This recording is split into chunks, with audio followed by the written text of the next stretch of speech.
These 63 banks will take your money. This is for real. This affects everyone, I would say. Mortgage rates surge and consumer sentiment slips, dips. Someone took a trip. This is current events. We are the foundation. Today is October 11th, 2024. My name is Sot L, seeker of truth L, speaker of truth L. And, you know, honestly, I'm not even going to say much. Let's just jump in. Let's do the dance. We're going to do our dance. You could do the dance with us. Make sure to check out welcome to thefoundation.com. At the very least, sign up for the email list. We have a plethora of information available on this website. Gotten into it in a couple previous episodes, but check it out. We're going to keep it moving because I got some stuff to tell y'all. Look, if you are interested in learning how to administer private estates, and of course this would include creating private trusts, this is the course for you. The most comprehensive, extensive trustee training available. I would say most affordable as well. Learn at your own pace. You know, from establishing trusts, getting EINs, brokerage accounts, titling property, including cars, real estate, brokerage accounts. Let's do it. This is the course for you. Now, a lot of people are looking, how to go private, how to do a specific dance.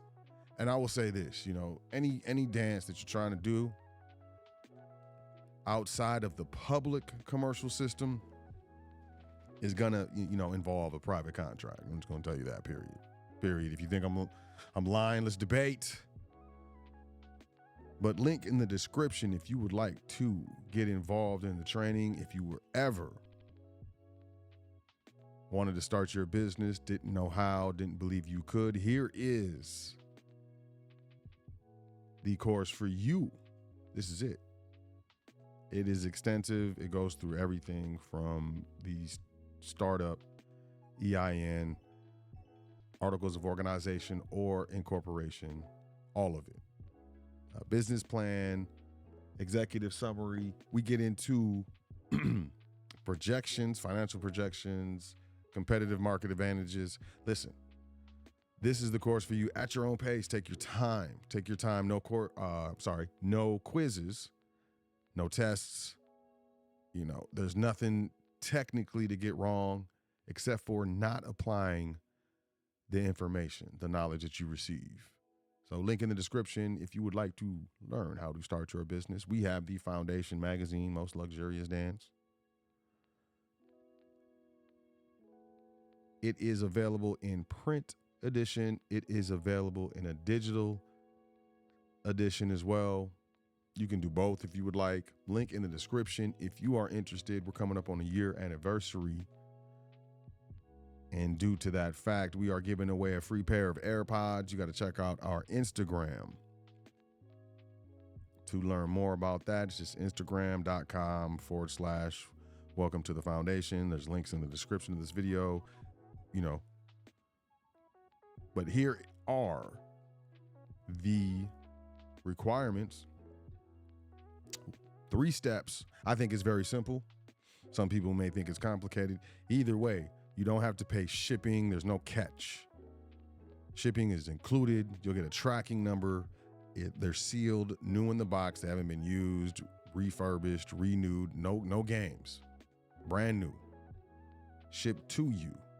All you got to do is do 1, 2, 3, and you can enter for a chance to win. I'm just going to tell you. And I'm going to be honest. There's no shame in my game. Look, this thing only has 2 likes, this post. There's 2 likes. This is from 8 days ago. So if you enter, I'm just saying, we're not that popping. Not very many people want to hear about trust knowledge and trust administration. It's kind of boring, honestly. This is a passion of ours over here. So, enter for your chance to win a free pair of AirPods. There's so many iPod Air X phone things, man, that company.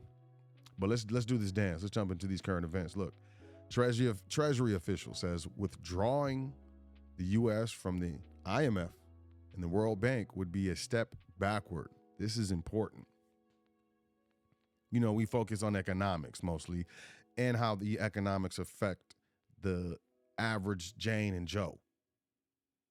And this has an effect on the average Jane and Joe.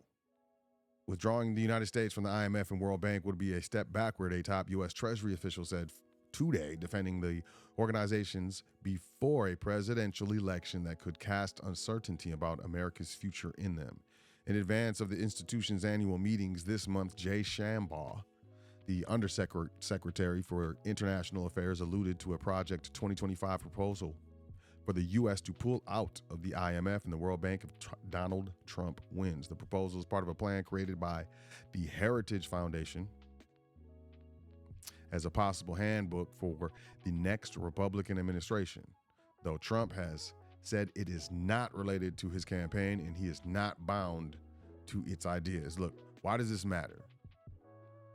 This matters because, in my opinion, there are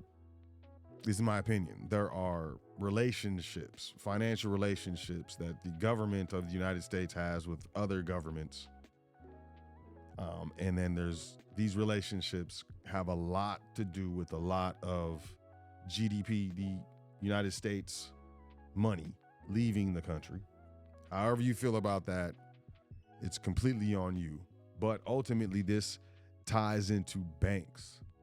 It ties into bank regulation with regards to the world. I'm just going to keep this as plain as I can.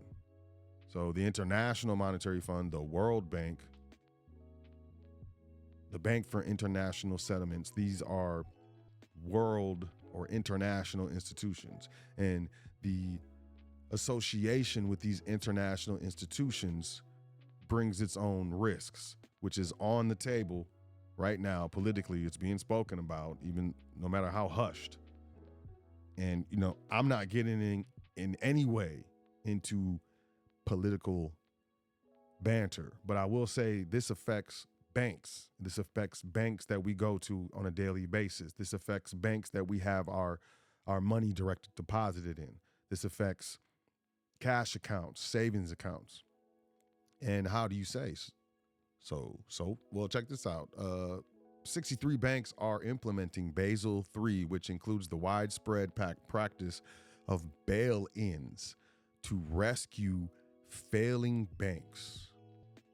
Okay, this article is about a week old, but the Bank of International Settlements announced that its member jurisdictions have made significant progress in implementing the final elements of Basel III. I've heard it pronounced so many different ways.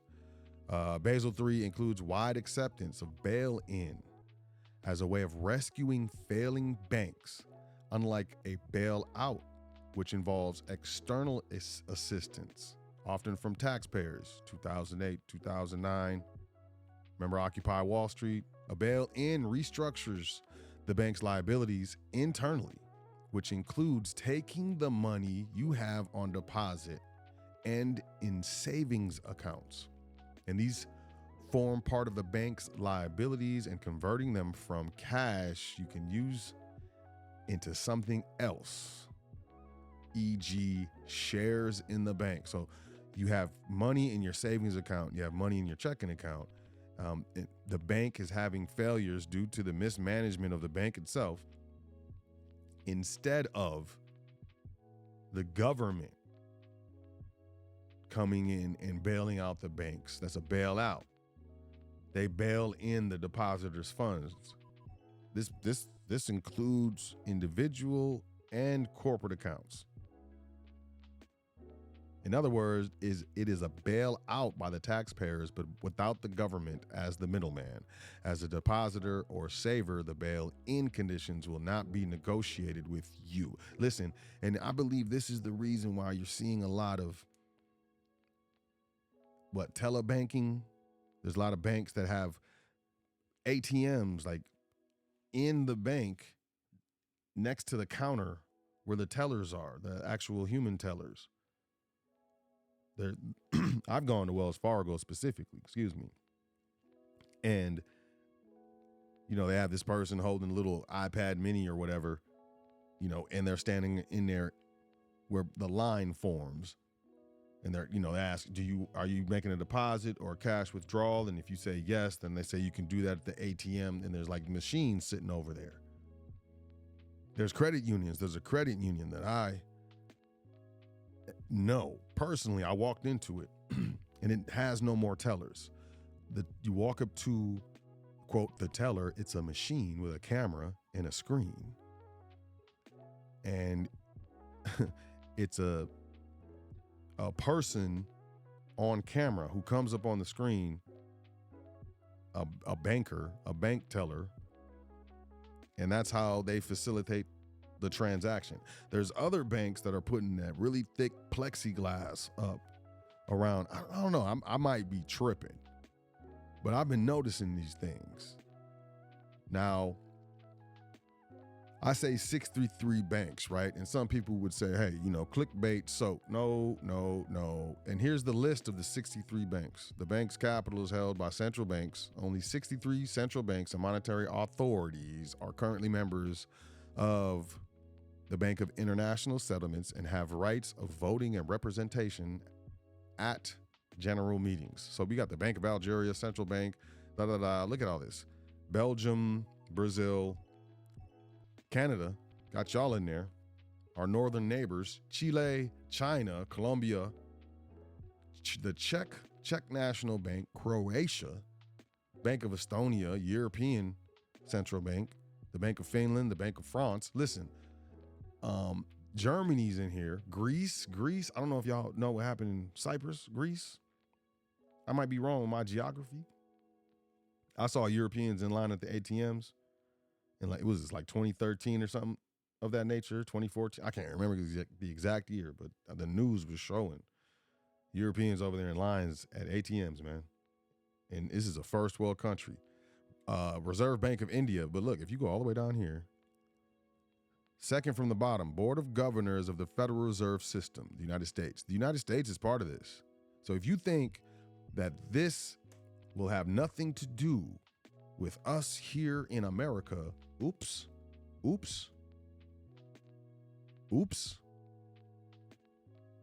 I think this is significant. This is why we're talking about it. This is why I led with this. This is ridiculous. So, I think there's alternative ways to store your wealth outside of currency, which is what, quote, money is, right? The cash, the paper and coin currency. There's a lot of other ways and there's a lot of outside of equities, gold and silver. How about, let me just get in there. Real estate, classic cars, collectible art, diamonds, emeralds, pearls even, but specifically in, American Eagle, silver coins, American Eagle gold coins. They're most recognizable. They do have a little premium, but from experience, from buying rounds, which look like American Eagles, but they're not coins, because coins are made by a government mint, but rounds are made by private mints, but they all look like coins. It's confusing. I'm sorry. But that's how it works. The rounds, the ones that aren't made by government mints, when you go to sell those things, man, you get lowballed crazy.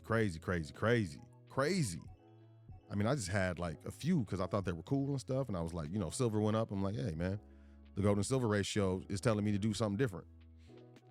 And they're like, lowball. But these American Eagles, great, no problem. So American Eagle silver and gold coins, these are alternative ways to store your wealth, man. Just watch out for the bail-ins. That's all I'm saying. Listen, investors face delays moving certain assets from Treasury Direct. They had a big push, Treasury Direct. All types of regular people can buy treasuries and so on and so forth. Treasury Direct, which sells government-backed assets, experienced a surge in demand in recent years as investors flooded into Series 1 bonds that offered record high yields and elevated inflation. There was a large marketing push for Treasury Direct. I don't know if you saw it. I did. It surged in demand because of the marketing. Now, other assets, such as treasuries, are taking longer to transfer from Treasury Direct to brokerage accounts. In some cases, the wait could be up to 12 months. What? It sounds like schemes. This is like a government scheme. I don't know what's going on, but pay attention, y'all. If you're experiencing this, I would like to hear from you. Company recalls nearly 10 million pounds of meat and poultry dishes for listeria contamination. The company is recalling nearly 10 million pounds of meat and poultry products made at an Oklahoma plant because they might or may be contaminated with listeria bacteria that can cause illness and other things, yo. Unalive, y'all, man. Bruce Pack of Woodburn, Oregon recalled roughly 5,000 tons of ready-to-eat foods. So this is stuff that the people are taking out the package and just putting it in their mouth, man. They're not cooking it. All bad. After U.S. Agriculture Department officials detected listeria in samples of the poultry during routine testing, further tests identified Bruce Pack chicken as a source. The recall includes 75 meat and chicken products. The foods include products like grilled chicken breast strips that were made at the company's facility in Oklahoma. They were produced between June 19th and October 8th and shipped to restaurants, food service vendors, and other sites nationwide. Government officials said the products have a best buy date of June 19th, 2025 to October 8th, 2025. Officials said they are concerned that the foods may still be available for use or stored in refrigerators or freezers. The products should be thrown away, they added. We got to be careful out here. Check this out. Fisher-Price recalling 2 million infant swings following 5 deaths, man. Commerce. Buying goods and services, this stuff can be dangerous. Fisher-Price is recalling more than 2 million infant Snugga swings due to a suffocation risk found after reports that 5 children passed away sleeping in the device.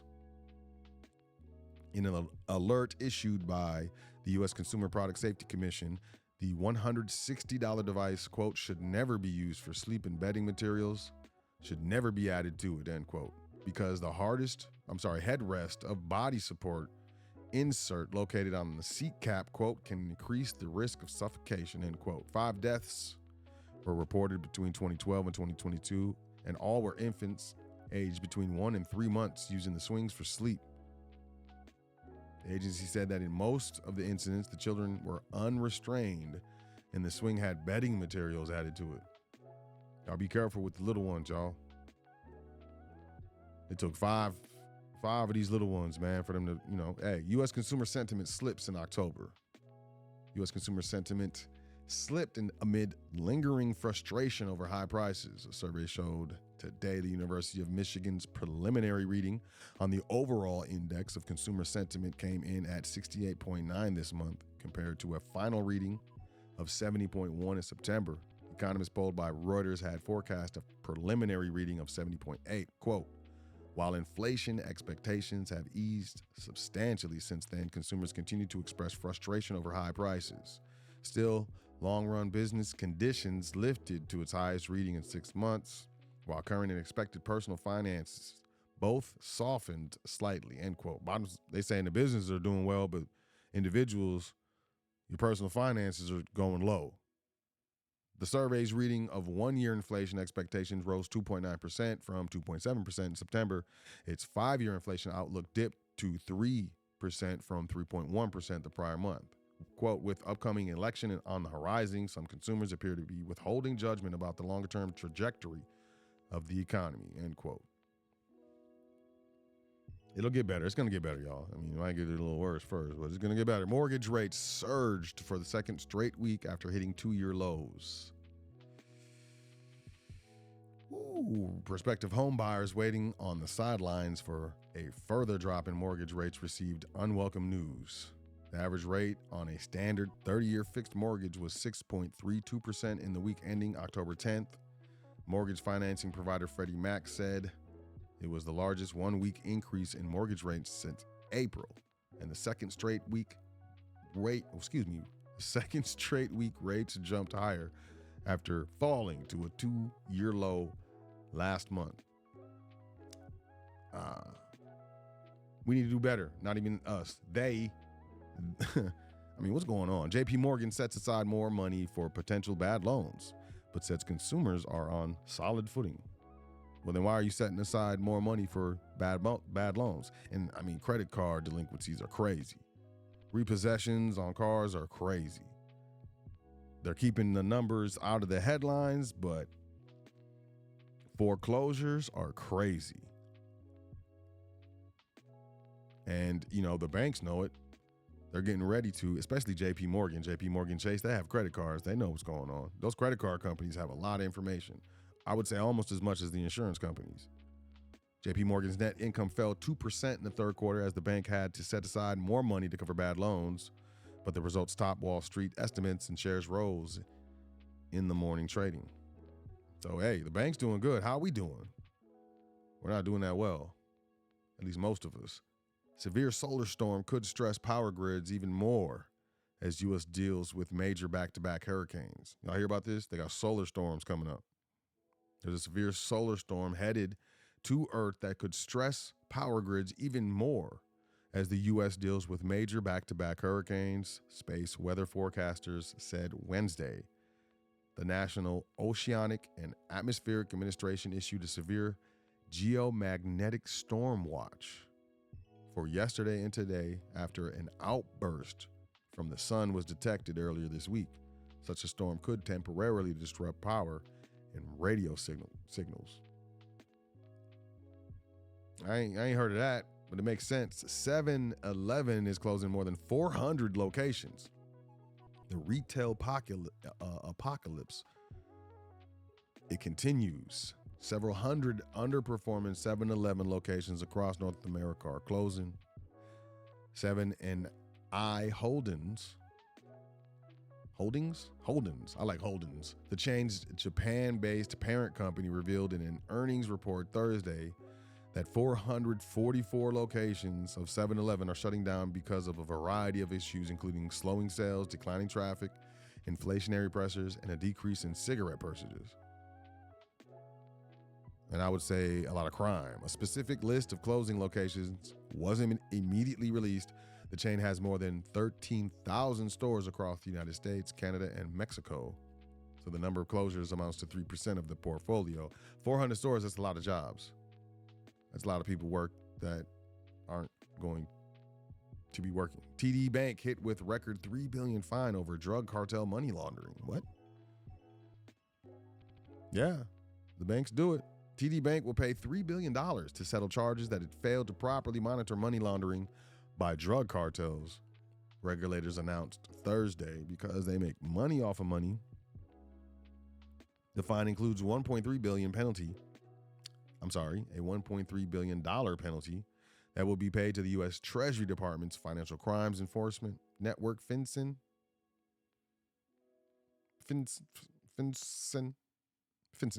A record fine for a bank. TD also intends to pay $1.8 billion to the U.S. Justice Department and plead guilty to resolve the U.S. government's investigation that the bank violated of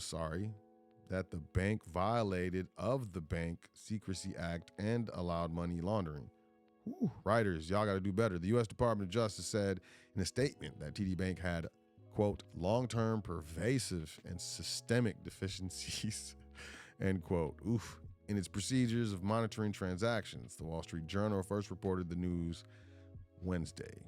By making its services convenient for criminals, it became one, end quote. This is the Attorney General, Merrick Garland. Well, you would think that they wouldn't be involved, but they are. The banks are definitely involved. Elon Musk hypes $30,000 Tesla self-driving cybercab and larger robo-van at robo-taxi event. Y'all, this is coming. It is. This is the robo-van. You see it? This looks like Blade Runner, fam. After a decade of unfulfilled promises about driverless vehicles, Tesla's CEO Elon Musk hyped the company's cybercab concept on Thursday night, showing off a low silver two-seater with no steering wheels or pedals. I'm not getting in any of those things.